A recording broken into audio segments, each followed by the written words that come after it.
आज के वक्त में हर कोई एक्स्ट्रा इनकम के बारे में सोचता है और इसीलिए लोग स्टॉक्स में इन्वेस्ट करने लगे हैं। एक आम इंसान छोटी मोटी कंपनियों के शेयर्स तो फिर भी खरीद सकता है, मगर जिन कंपनियों में फायदा होने का ज्यादा चांस है उनके एक शेयर की कीमत ही इतनी ज्यादा होती है कि वहां एक आम इंसान इन्वेस्ट नहीं कर सकता। साथ ही ज्यादातर लोगों को ये भी नहीं पता होता कि किस वक्त कौन सा स्टॉक लेना चाहिए। और फिर यहीं उनकी इन समस्याओं को सुलझाने के लिए आता है म्यूचुअल फंड। तो आज देसीफाइड के इस एपिसोड में हम बात करेंगे म्यूचुअल फंड के बारे में।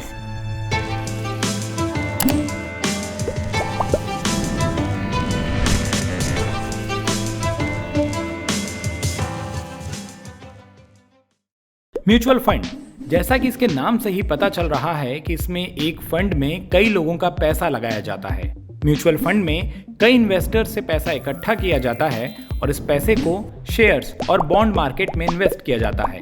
इसके बदले कंपनी इन्वेस्टर्स से बस कुछ सर्विस चार्ज लेती है, जिसे एक्सपेंस रेशियो भी कहा जाता है। म्यूचुअल फंड इन्वेस्टर्स को पैसे के बदले यूनिट बांटता है। शेयर या बॉन्ड खरीदने बेचने पर होने वाले मुनाफे को म्यूचुअल फंड बाद में यूनिट के हिसाब से इन्वेस्टर्स में बांट देते हैं। म्यूचुअल फंड में एक फंड मैनेजर होता है जो कि फंड के इन्वेस्टमेंट्स को निर्धारित करता है और नफा नुकसान का हिसाब रखता है। म्यूचुअल फंड में इन्वेस्ट करने का फायदा ये है कि आपको ज्यादा सोचने की जरूरत नहीं होती कि आप कब शेयर खरीदें या बेचें, क्योंकि ये काम फंड मैनेजर करता है। म्यूचुअल फंड में इन्वेस्टमेंट का एक और सबसे बड़ा फायदा ये है कि आप इसमें सिर्फ 500 रुपए महीने से भी इन्वेस्टमेंट की शुरुआत कर सकते हैं। म्यूचुअल फंड की इक्विटी योजना में index fund, diversified fund, mid cap scheme और टैक्स सेविंग स्कीम जैसे कई विकल्प होते हैं, जिनमें से आप अपने टारगेट के हिसाब से कोई भी विकल्प चुन सकते हैं। म्यूचुअल फंड में इन्वेस्ट करते समय सबसे ज्यादा ध्यान रखने वाली बात यह है कि म्यूचुअल फंड में लंबे समय के इन्वेस्टमेंट से ही आप अपने टारगेट को हासिल कर सकते हैं।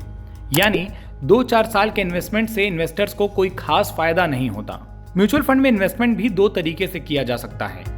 एक तो थोड़े थोड़े अमाउंट को समय समय पर इन्वेस्ट करना, जैसे हर हफ्ते, महीने या तिमाही पर।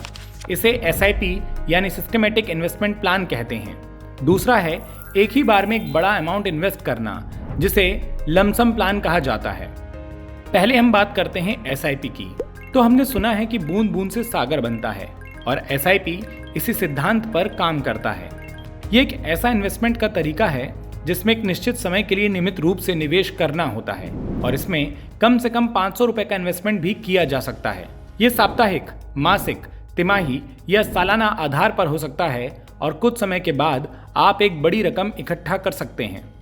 SIP का जो सबसे बड़ा फायदा है वो ये कि इसमें आपका नफा नुकसान औसत रहता है। आप जानते हैं कि बाजार में उतार चढ़ाव का दौर लगातार देखने को मिलता है।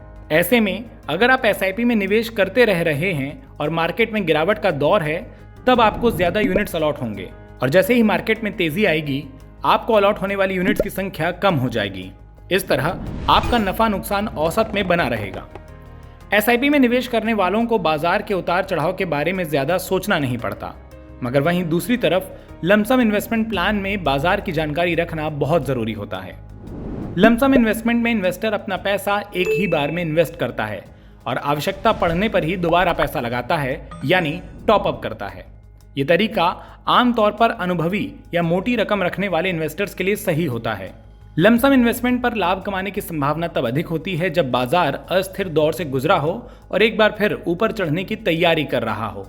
ये फाइनेंशियल टारगेट को पूरा करने के लिए भी सही है और इसके साथ ही ये लॉन्ग टर्म में ज्यादा पैसा बनाने का एक अच्छा तरीका है। अब जैसा कि हम जानते हैं कि जहां फायदे की उम्मीद ज्यादा होती है, वहीं नुकसान का रिस्क भी उतना ही ज्यादा होता है। तो जब आप लमसम इन्वेस्ट करते हैं तो बाजार की टाइमिंग इसके लिए बहुत जरूरी हो जाती है। इसमें अपनी जोखिम की क्षमता को बढ़ाना भी जरूरी है, क्योंकि हो सकता है कि आप जिस दिन इन्वेस्ट करें और जितने आपको यूनिट्स मिलें, उसके अगले दिन बाजार का भाव गिर जाए और आपको पछतावा हो कि अगर आप आज इन्वेस्ट करते तो आपकी यूनिट्स की संख्या बढ़ जाती। तो फिर अब आप भी अपने लिए सही म्यूचुअल फंड खोज कर इन्वेस्टमेंट की शुरुआत कीजिए और ऐसे ही वीडियोस के लिए सब्सक्राइब कीजिए हमारे देसीफाइड चैनल को।